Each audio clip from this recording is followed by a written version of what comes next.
welcome to ESC Fan TV. This is our very first live show. ESC Fan TV is a new channel set up by the fans for the fans. This is for you to have your voice on all matters Eurovision. Thank you for joining us. Thank you for supporting us. My name's Stuart Wilders. I'm joined today by Martin from Let Me Be the One. Hi. We've got Michelle. Good evening. And we've got Ness. Hi.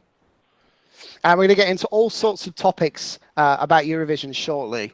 But firstly, let's talk about Eurovision that's just been. Lisbon 2018 in May this year. What a fantastic Eurovision it was. Sun, sea and sangrias all round. Martin, what are your thoughts on Eurovision gone by? Well, it's my first ever one there. So it's sort of a special one. I managed to get tickets for every live show in the evening. So I was able to see it all from the beginning to the end, from being in the premium, the Golden Circle bit on the Monday night, all the way through to obviously a Saturday night when you had What Happened to Suri. I was right at the back, seeing that more or less on the TV screens. But yeah, it was a great event. I really enjoyed it. Enjoyed Lisbon, and did all the touristy bits in the morning, did all the shows in the evening. So it's all quite hectic. But yeah, I really enjoyed it. Probably the best person won. I mean, Eleni for Cyprus surprised me from the beginning of the week, but when I saw the first rehearsal on the jury semi-final one, you just thought, well, this is going to do better than I thought it was, and obviously it did. I was pleased for Caesar Sampson as well, but, winning the jury vote, because it probably was the best, singer, vocalist for me. But yeah, it was a great event, and obviously it's so great. I'm going back to doing it all again next year in Tel Aviv. So, Michelle, your thoughts? I really enjoyed it. It was just a few a few peeves about it, but I thought overall it was a really enjoyable experience. I was a bit disappointed with the what's it called, Phil? I can't remember what you call it, with the outdoorsy bit. Eurovision Village. The Euro Village, yeah.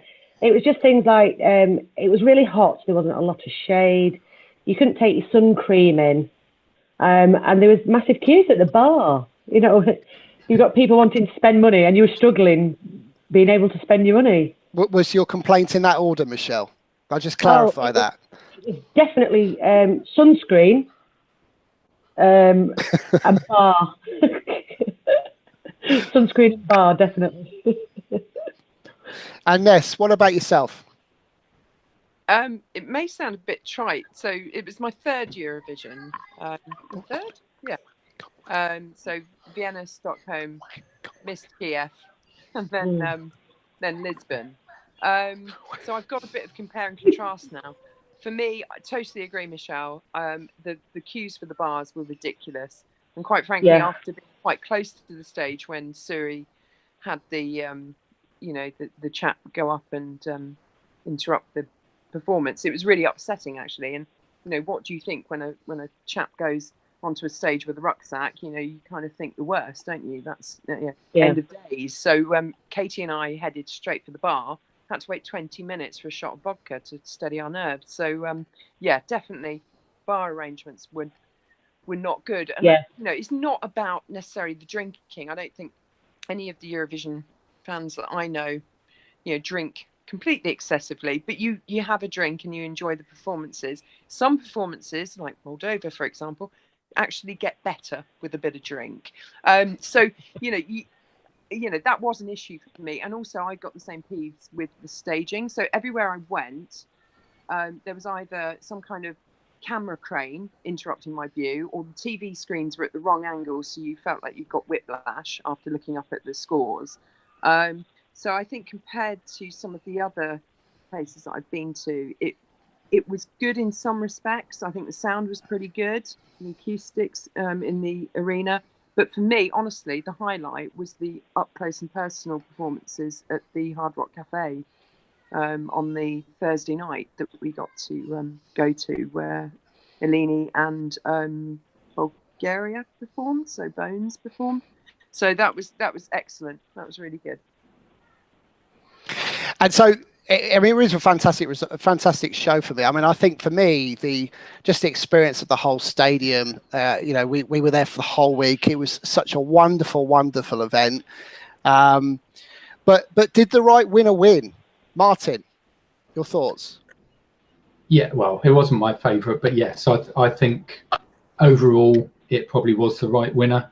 It was great. She's got a great voice. You know, no matter whether you like the chicken noises or the clucking, whatever. She's a great vocalist. It was a good show. It was all put together well, and it improved because on the jury semi-final it was all quite messy, but by the final it really shone through. I think Alini was pretty good. I mean, you know, that she's not the best vocalist in the world, but that was a really damn good show. You know, stage show. I think probably my favourite was Austria with Caesar Sampson, but then it was sort of a bit, you know, nondescript, the staging. So I think in the end that's probably was the right person to win it anyway. You know, and it means to go to a country that we've not been to for 20 years anyway. Disappeared. And what about yourself, Michelle? Well, I wasn't too keen on Netta. It's just a bit, I don't know, just a bit gimmicky, and I really liked Austria. I really liked it, and it is a song contest at the end of the day. And I think everyone needs to pare down the staging so that we can see the person who is singing, and you know, sort of understand it a bit better, and we don't seem to get to know the artists either. They just sort of, all the same ones go to all the same sort of things, and it's like the UK don't go to anything. You never see the representative from the UK anywhere during the whole week. And I think we just need to pare it back a bit. It's all getting a bit silly now. I mean, the woman from Cyprus was the shiniest person that I've ever seen in my life, and she was all just a bit too Beyonce. And you can't. You remember the outfit and you remember the dancing, but you don't necessarily remember the song too much. It's all the bananas that she eats. That's why she's got a shining face. Yeah, it's like Australia. You only remember her for dancing. You don't remember the song. Oh, I remember her. For the dancing. Just putting that out there. She's locked up in my mind. Bless her. Her and her fifes. What about yourself, Ness? What are your thoughts? No, forgive me because I might get my years mixed up, but was it Lie to Me? Lie to Me, Czech Republic, yeah. Yeah. Now that one really grew on me. Oh, yes, yeah. I also felt that Caesar Sampson was absolutely the strongest singer, you know, and really captivated the audience, actually. It felt really uplifting when he was singing, even though the song wasn't particularly poppy, you know, like fast beat or anything upbeat. Netta, I remember Katie and I just basically texting each other because we listened to the album as we all do, you know, 3-4 weeks before, and you know the songs from YouTube, but we did do the WTF text to each other. You know, that's our initial reaction to Netta. It was like, honestly, and I think in recovery from such a political song previously, you know, that won Kiev its place to host last year, I think it was almost like I really wanted a good song, a well-written and well-performed song to win, and it didn't feel like Netta's was, you know, crafted in quite the same way as some of the other entries, if I'm honest. It's just my opinion. So looking at the results on the night, so the jury vote: first Austria, second Sweden, third Israel, fourth Germany, fifth Cyprus. When you compare that with the televote, first Israel, second Cyprus, third Italy, fourth Czech Republic, Lie to Me, and fifth Denmark. So only 2 songs made both top 5s, Israel and Cyprus. Is it time that we get rid of the televote? Yes. Can trust the general public? Can we trust the general public to pick the right Eurovision top 5?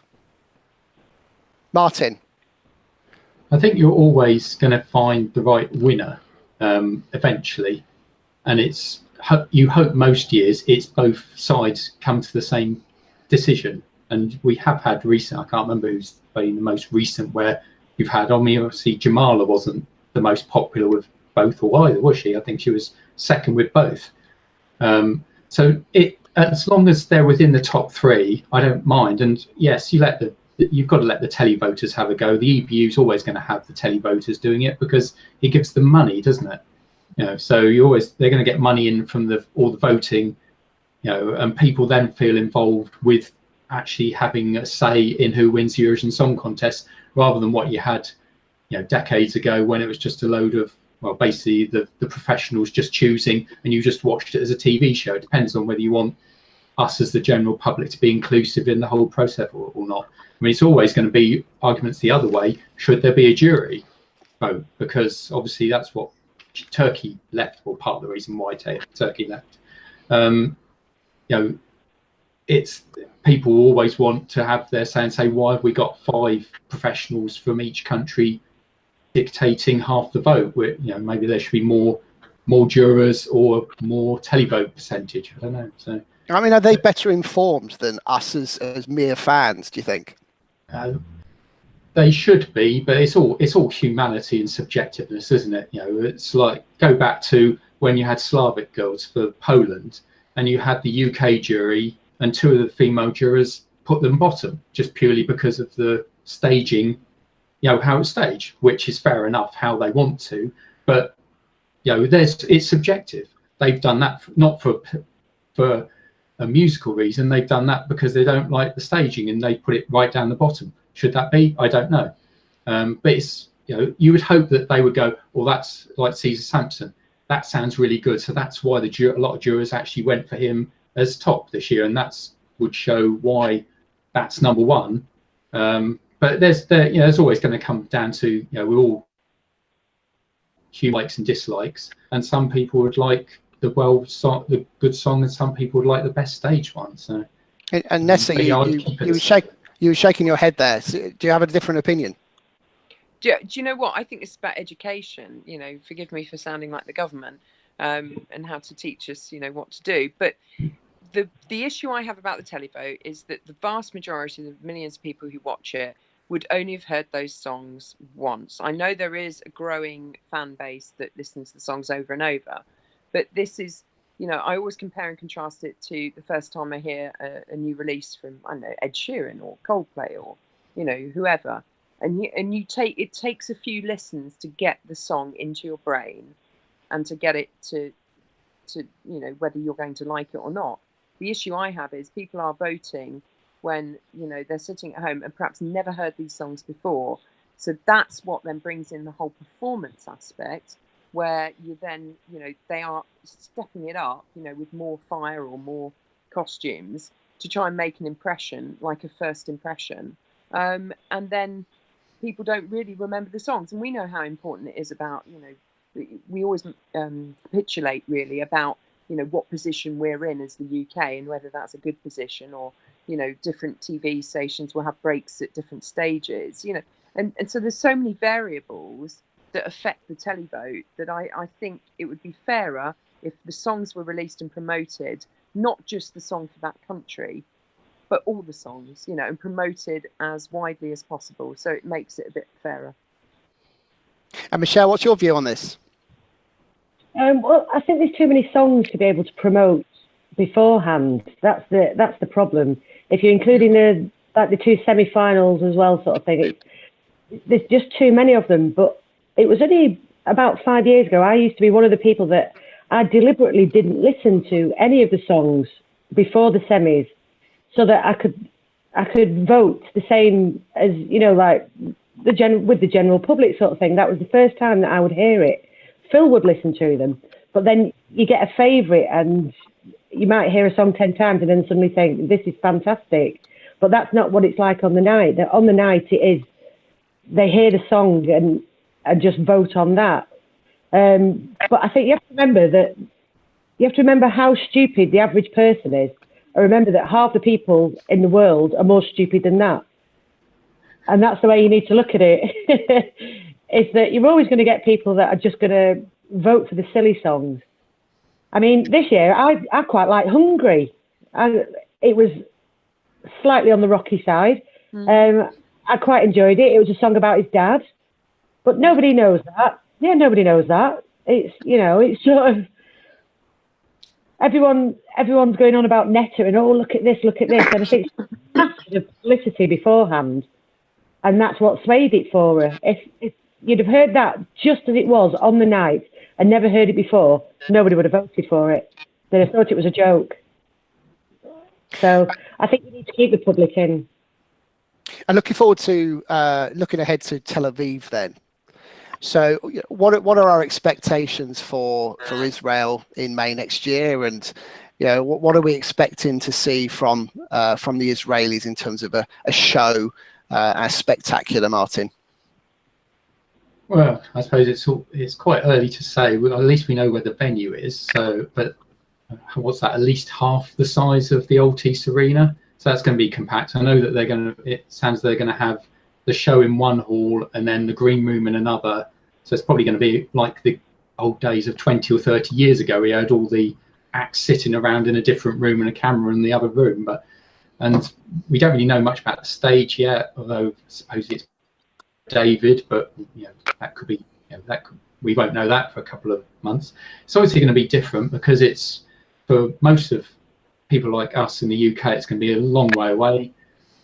Different traditions, different things going on in the area that Lisbon and the other ones, apart from Kiev, it's fairly stable cities, whereas Kiev and I suppose Tel Aviv probably a bit more similar in what's going on around them, like what happens in Israel with the political situation, and that there's supposedly wars or conflict going on nearby. So that will be different as well, but it will be a new experience for most people because most of us I've never travelled that far east. I know some of the older fans would have gone to Jerusalem in the late 90s. But yeah, I'm looking forward to it. I think it'll be more secure than people think it will be, because I think the Israelis, a bit like the Ukrainians and a bit like Russians in Moscow, will make sure that it is. So I'm looking forward to it anyway. So I think it'll be very safe. And the only thing that concerns me is the ticket issue. We think back to last year, there were 14,000 tickets sold, I think, for each of the shows. We're probably looking around 4,000 to 5,000 tickets per show for Israel. So that's a significant drop in the number of fans that will be watching the Eurovision final, semi-finals, even rehearsals. So, I mean, I guess the question is, did they pick the right venue? Could they have maybe gone off plan and thought about one of the new football stadiums? And, let's face it, it's going to be 30-degree heat. So, the thought of having Eurovision without a roof, could have been one that we might have considered. Michelle, what are your thoughts looking ahead to Tel Aviv? Are you excited at the prospect of going to Israel? I am. I'm excited at the prospect of coming out of the Euro Club at 4 o'clock in the morning and having a kebab from the land where kebabs are invented. Just 4. But don't want to be too late. We've already Googled masses of restaurants and bars, and it looks absolutely phenomenal. It's by the sea. It's going to be really, really hot. But I think the ticket issue, I think it's not going to be as bad as people think. It holds, is it 9,500? So with the staging, and if the green room's in a different place, I think you're going to get 8,000 tickets out of it for each show. So I don't think it's going to be as bad as everybody thinks.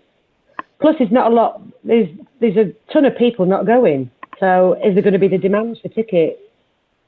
Well, if you cut down the amount of people going significantly, I mean, I think you're into sort of pretty high numbers of people not going. Then actually maybe you're on the same playing field as you were with Lisbon. But I don't understand why you wouldn't want to travel to Israel. Who doesn't love Eurovision, sun, sea, and songs? Who doesn't want that? It looks fantastic. I must admit, I am drawn by these hotels on a beach. It does look a little bit like somewhere far, far away that we can all enjoy for a week or two, in some cases. Ness, we're looking forward to Israel. Yeah, Yeah, I just need to get permission to leave the house. But no, it's I did and ah about it, but I've put in for the ballot. I am slightly concerned about tickets. You know, I always pretty much rely on the ballot and whether I get through it. But yeah, if I don't, I am tempted to try and get tickets separately. But honestly, end of May or mid-end of May, you know, getting some sun, yeah, very nice. As for hosting, I don't know. I suppose my first thought was Judaism, you know, the Sabbath day is Saturday. So actually, I was really surprised that they did put the final on Saturday. So yeah, I don't know whether there'll be any. I think they're so westernized and pro having people visit, because Tel Aviv and Jerusalem are advertised on telly anyway, aren't they, as a place to go and holiday, that there probably won't be any issues. But I think it's just being mindful. I think sometimes the Eurovision crowd, we can be quite flamboyant and out there and be in the Euro Club until 4 a.m. And I just hope that we don't upset anybody, and Us? just be able to kind of blend what is traditional and culturally respectful with having an awesome party, if that makes sense. Us? Upset anyone? Never. Never. Never. Well, look who won last Never time happens. for them. I think they're quite broad-minded. Yeah. Yeah. Look who won last time. I mean, it'd be fine. What's the worst that can happen? Famous last words. So, looking ahead to our own country, given there are 4 of us on the call and we're all from the United Kingdom, as far as I'm aware, over the last 5 years, it's fair to say the UK has fared indifferently between the juries and the televotes. So I'm looking here at the jury votes for the last 5 years. In 2014, we sent Molly with Children of the Universe. We received 47 points from the jury and we came 20th out of 26. A year later, we sent Electra Velvet. I don't think we will ever forget that in a hurry. We received 8 points from the jury, 23rd out of 27th. Isn't it strange that we managed to come 23rd? Just saying. We sent Joe and Jake the following year, 54 points, 17th. Lucy came 10th the year later with 99 points. And then Suri this year, sadly, 23 points, 21st out of 26 places. Well, when you compare that to the televote, in 2014, where we came 20th in the juries, we came 22nd in the televote. Electra Velvet came 23rd with the juries, came 24th with the televote, so thereabouts. Joe and Jake came 17th with the jury and 25th out of 26th with the televote. Lucy came 10th with the jury and 20th out of 26th. And then this year, we came 20th out of 26th. So why does Europe hate UK so much? Martin, thoughts? They don't hate us. It's just most of the time we don't send particularly good songs, do we, really? I mean, Molly, in a way, froze, I think, on the night in Copenhagen. Electra Velvet, that was just a complete nightmare. Too busy, just the wrong genre, bizarre. Joe and Jake, I think, nice guys, but their staging and how it looked had all been done before. I think Lucy, Joe, was the sort of one that probably should have done better. I mean, I think the jury's a bit like Caesar Sampson. The jury's picked up on the fact that she's a brilliant singer. She put a lot of effort in. It was great staging. It obviously didn't click with the televoters for whatever reason. Suri didn't have a particularly great performer, but didn't have a particularly memorable song. And so obviously both ends, I don't think it was a great song, probably as a professional to judge, because it didn't have a massive hook. It didn't have a pickup anywhere. So I think that's a lot of the reason why we're down near the bottom most of the years, is there seems to be something going right most years. I mean, the last 2 years we've had performers who can definitely perform, but just have had probably the wrong song.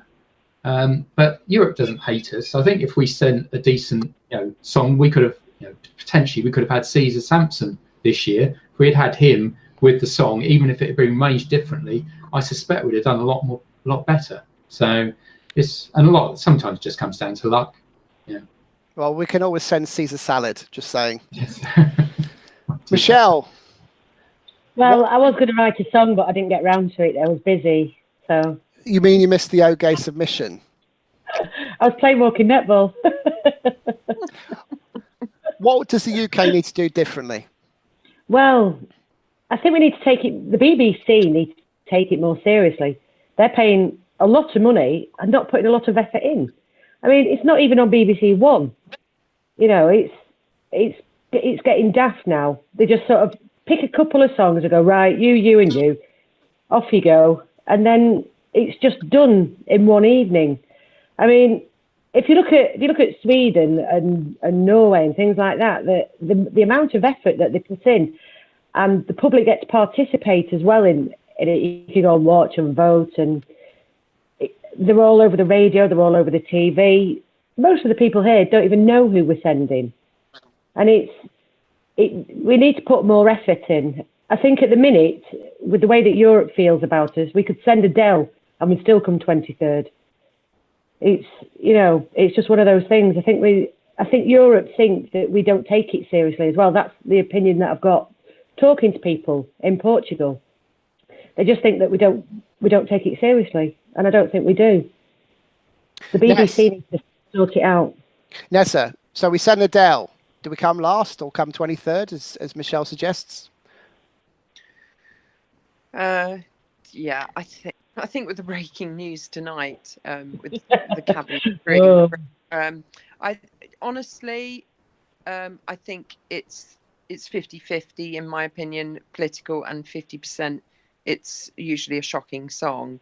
I remember distinctly this lady, Austrian lady, coming up to me at the front of the stage in Vienna and going, that is such a great song. You know, I can't do the accent, but you know, she was really enthused about Electro Velvet, and I just looked at her as if to say, are you drunk? Are you insane? You know, and I was like, oh yes, it's great. Yeah, danke. I was like, what? I was like, I wanted to run away to the toilet when they were on, but obviously the patriotic part of me was actually, no, I'm going to stay here and I'm going to get all enthused about it.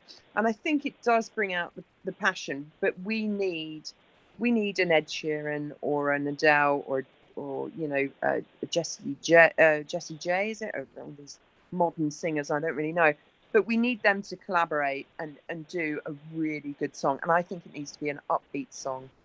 I'm kind of a bit fed up with ballads, to be honest with you. Yeah. And as for the BBC, I probably should keep my opinions quiet about the BBC. But yeah, there's been a shift, you know, in you know, who's going to be running this show now, you know, in terms of with choosing songs and things like that. I think a change is always as good as a holiday, isn't it? Change is as good as a holiday. So you're right. We've seen Helen Riddell is out. Yeah, she's left her post as head of delegation.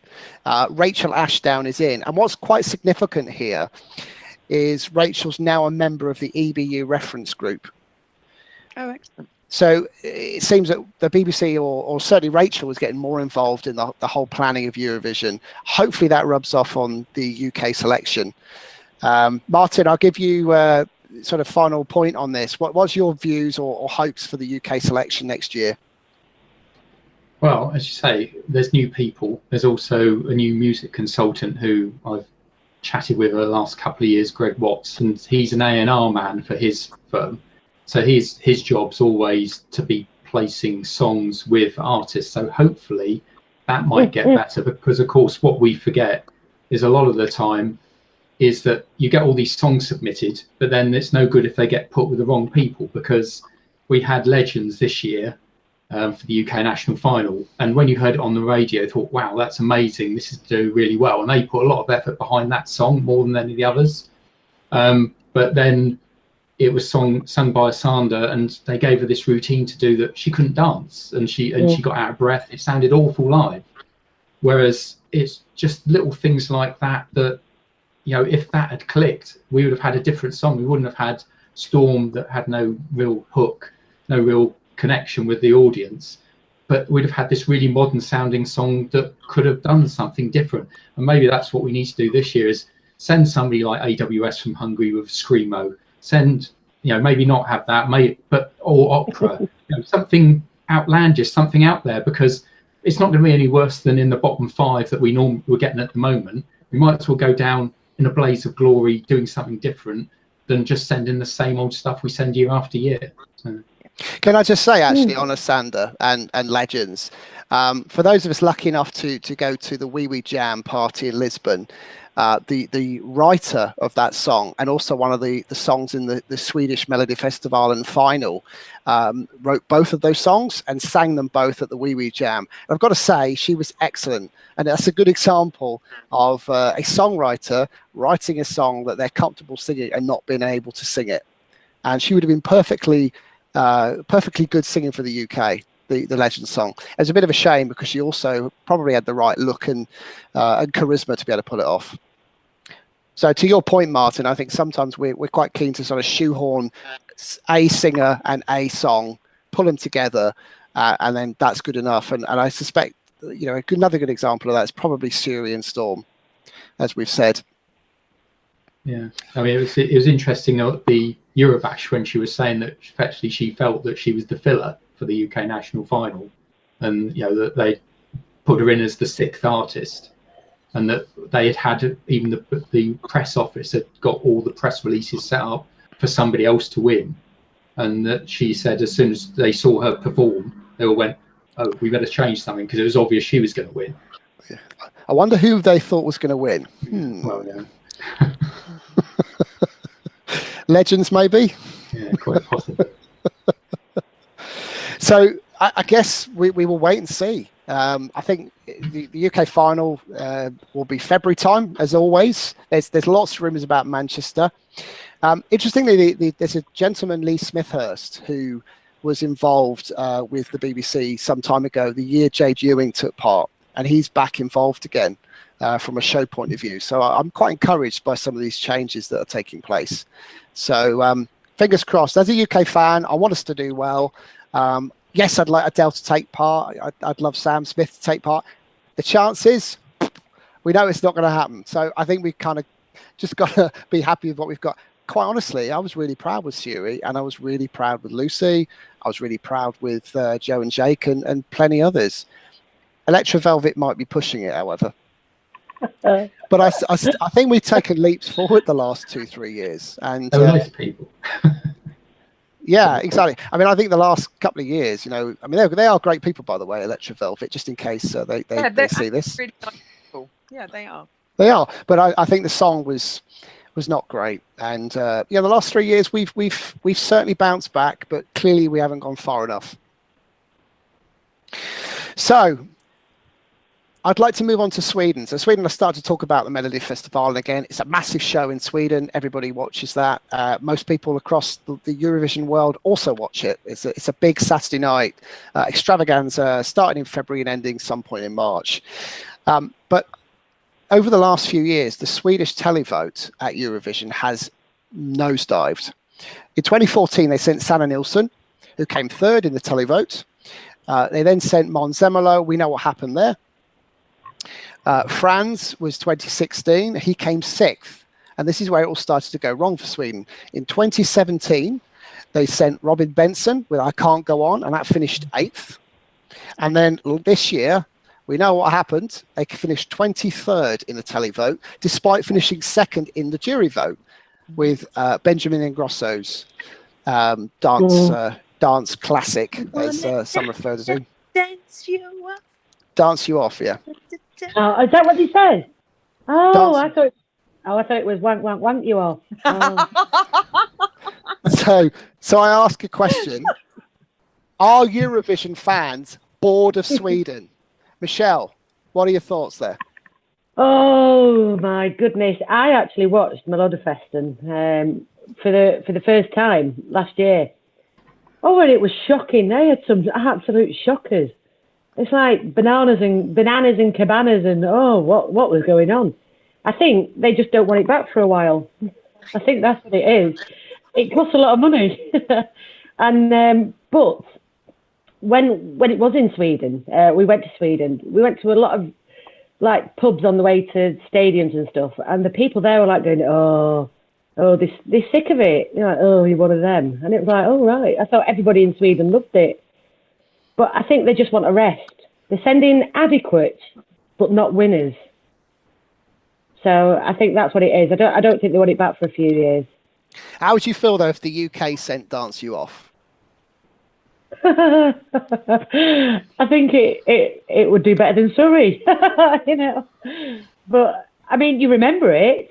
Everybody remembers it, but you don't necessarily, you know, remember Surrey's. It's got, you know, you need something catchy about it. You remember the dance, you know. You remember the creepy young boy winking at you and thinking, oh, that's wrong on so many levels. It's memorable, and that's what we need. We need something memorable. The last time we had something memorable was Lucy's face. She was gurning. Like she was in some sort of weird competition to, you know, strangest faces. But nobody remembers the song. Do you not remember the fireworks going off behind her, poor girl? No, because I was too busy looking at her going, ooh, yeah. She looked like Les Dawson.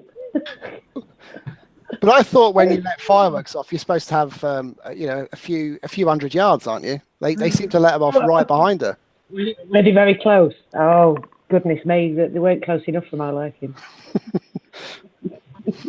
Ness, is the Eurovision fans, are the Eurovision fans bored of Sweden? What's going on? How can they finish second in the jury and 23rd with a televote? Okay, all I can say about Sweden is don't charge me £12 for a gin and tonic, okay, and that's a single, okay? Quite frankly, I'm bored of Sweden, okay, and I didn't manage to get into the ABBA museum, so no, Stockholm was great in general, but I think they've done so well, you know, in the last 10 to 15 years, you know, over the period of time, that it is time to let it go. What I want to see is, you know, Iceland, Finland, some of the countries that did just continually, for whatever reason, don't make the final. And yet actually their entries are pretty good. And I'd quite like to go to a Nordic country for Eurovision, but not Sweden or Denmark, because I can't afford to go there really. You know, I don't know. Sweden are good at what they do, but equally, I watched the French and the German selection finals this year, and I was very impressed with some of their entries. So, you know, and I think we haven't really mentioned France, but I really liked Mercy as a song, and I really liked the sentiment and the meaning and the political message it was bringing across. Again, just my opinion. But it's interesting, isn't it, that Jamala won for the Ukraine with that kind of political song, but something that is a current issue that, you know, that impacts upon us all didn't win. And I just think that's really indicative of, you know, the audience, and like Michelle's point about, you know, the comedic effect, or, you know, where it's a gimmicky performance. So yeah, as for Sweden, you know, write the songs. They can write some really good songs, but hand them out to Europe, you know, fairly and share them out. And Martin, we finished that point with you. What's your view on Sweden? Where are they going wrong? What do they need to do differently? I'm probably one of the few people who doesn't actually watch Melody Festival, and I tend to end up watching whatever else is on that night. Is, you know, the Danish national final or the Norwegian national final, because there always seems to be something else on at the same time. It's surprising, because you would think that all their songs would appeal to the general public rather than jurors. You know, with Benjamin Grosso on his lighting rig and Robert Bengston on the treadmills. You'd have thought that would have been, you know, the public would have lapped that up rather than the jurors. So, you know, it's difficult to say. But yeah, I agree with Michelle that this last year's Melody Festival, I'm just seeing who was in it. Benjamin was miles better than anybody else, just purely because most of the others weren't particularly that good. They're all fairly low standard, really. I think they'll probably get back into the winning ways. I think Christy Biltman's got another couple of years before he gives up Melody Festival and then probably ends up being Jon Ola Sand's replacement. So I suspect he'll probably just want Sweden to win once more, coincide it for when he becomes the big boss at the EBU. So give it a couple of years, they'll be back. And I'll share something with you. Benjamin Ingrosso, I Dance You Off, sorry, was probably my favourite going into the Eurovision final. So I was really surprised. Really surprised. Not surprised with the jurors. Clearly, I have the same level of taste. It was creepy. He was creepy. He was creepy. Really creepy. Yeah, and can I just say his park bench that he was walking up and down on? I saw that the other day. I think he's left it somewhere in Hampshire. I thought you were going to say it's in your back garden. If I could have lifted it and moved with it and not get arrested, I would have done so. Every time he winks at you, Stuart. Okay, final topic for this evening is the Asia Vision or Eurovision Asia Song Contest, expected to take place between November the 30th and December the 7th, 2019. So it's about a year or so away. The first ever Eurovision Asia Song Contest to be held in the Gold Coast in Australia, which will contain a number of different countries, 15 in total so far confirmed. One of those countries, of course, is the host nation, Australia. So I ask you, should Australia be able to take place in this year's upcoming Eurovision Song Contest in May, as well as host the first ever Asia Vision Song Contest? Martin, what are your thoughts? Well, I'd probably say yes, because strictly speaking, there'll be different Eurovision years, because obviously this year will be for 2019. Whereas the Asia Vision will be in the 2020 season. So I think they're obviously going to let Australia be in this year, just keep it going. And obviously the EBU want the continuity. And then I suspect they'll just see whether Australia want to continue doing our version or just concentrate on theirs. The other thing is it's not going to be, at the moment, it's not going to be every year, the Eurovision Asia one. It's going to be every 4 years, I think. So therefore, if it was every year, I'm probably sure the Australians would probably go, yeah, we'll just stick with the one that's over here.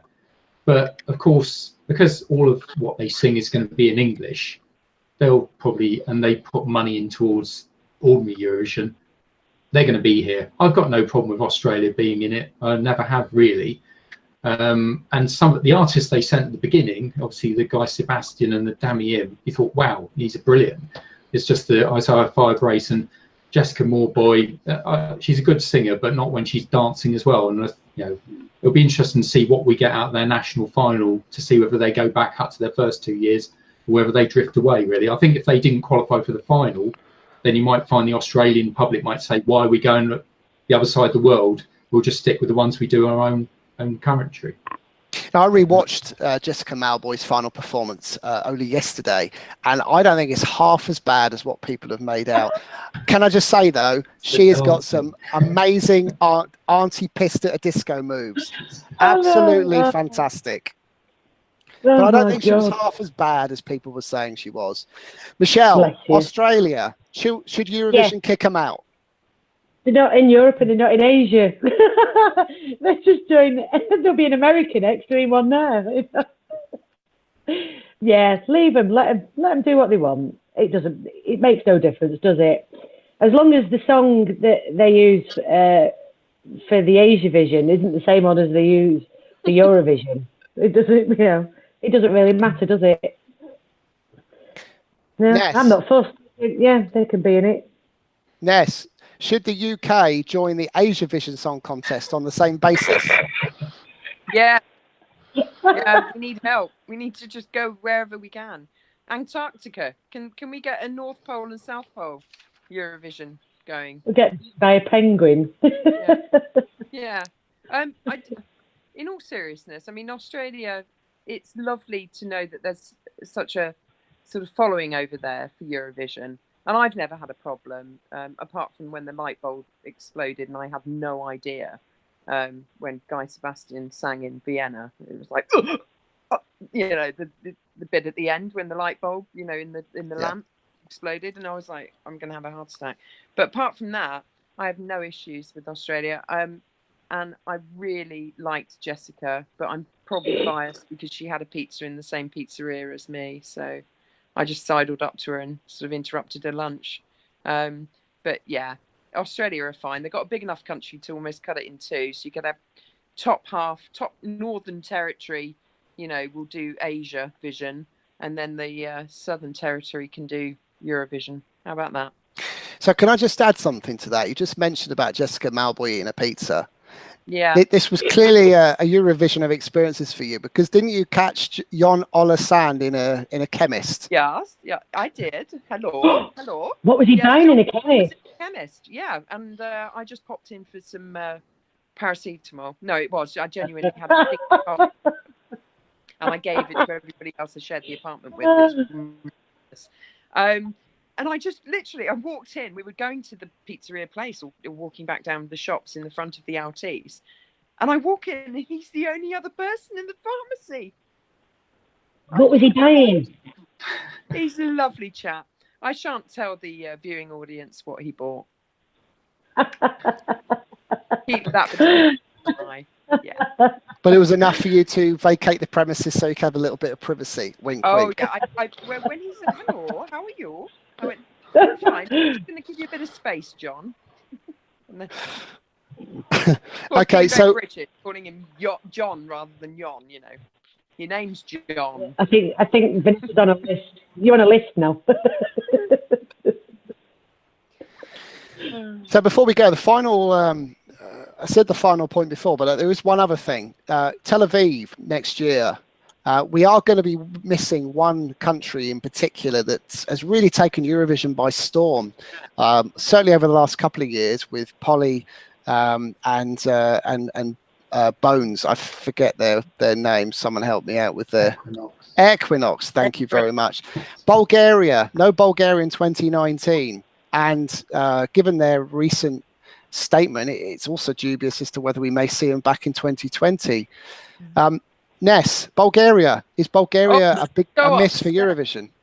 Jay from Equinox offered me and Katie a date at the Chinese just down from the Altis. It was an amazing time in Lisbon, really. Lovely chap. Even stopped to give me an extra hug when he was going to the green room. That was cool. Anyway, liked Equinox a lot. I really love, having seen Polly at Eurobash. Oh my gosh, she's amazing.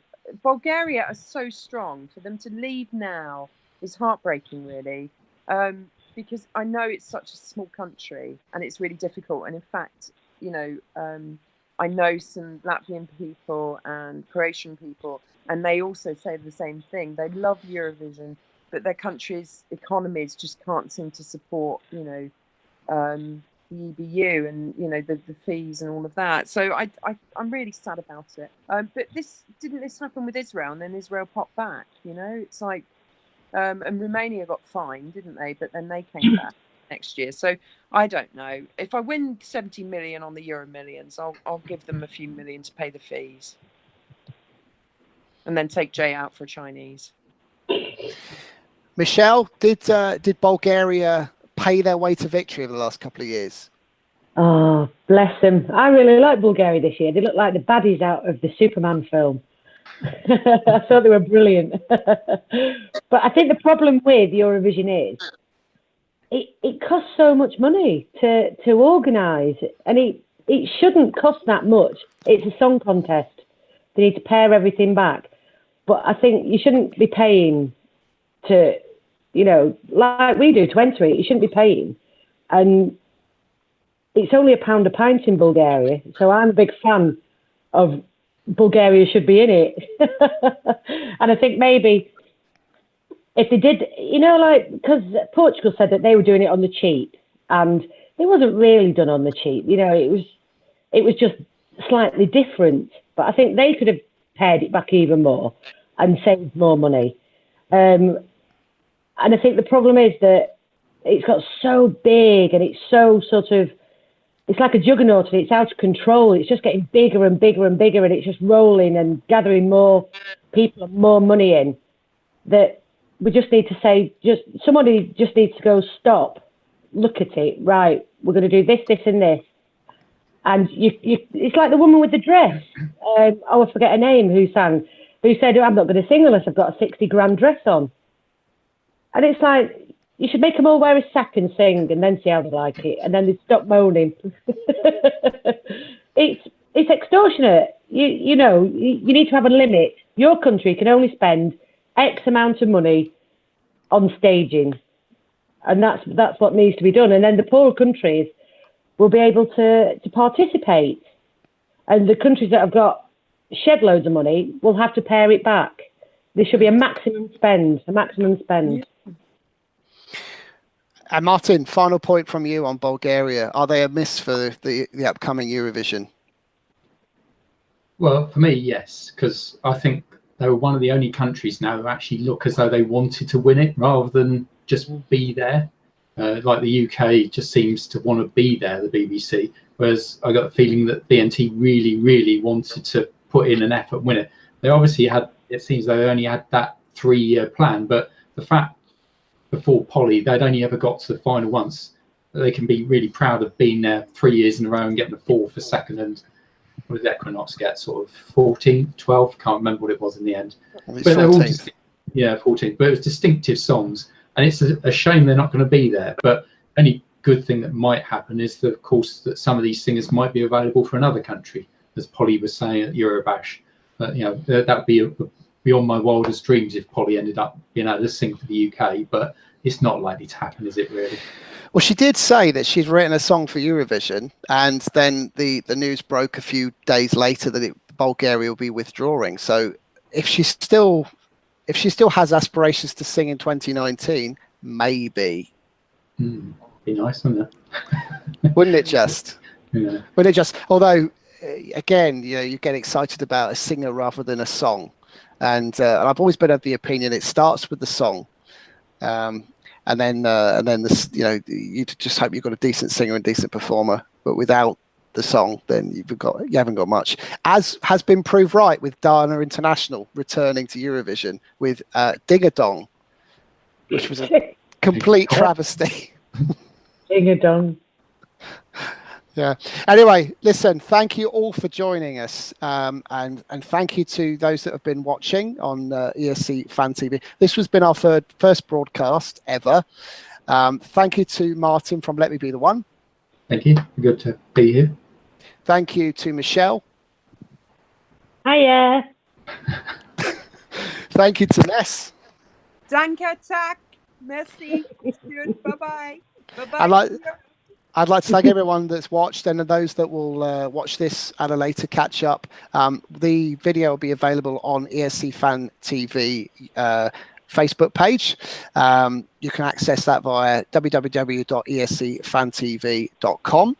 We're also going to turn this into a podcast, which we hope to put on all the relevant media in the next few days, which you'll be able to download, listen to on your way to work or wherever you listen to your podcasts. Please like our page. Please also like our YouTube channel. If you click the little bell, it means you get updates as to when we're going to go live again. At this moment in time, we are thinking about having another live show the Sunday, the 25th of November, which for those in the know will know it's the Junior Eurovision Song Contest. So we're planning to have a show after the show. All there is left to say is thank you very much for joining us, and we will hope to see you very, very soon. Bye for now.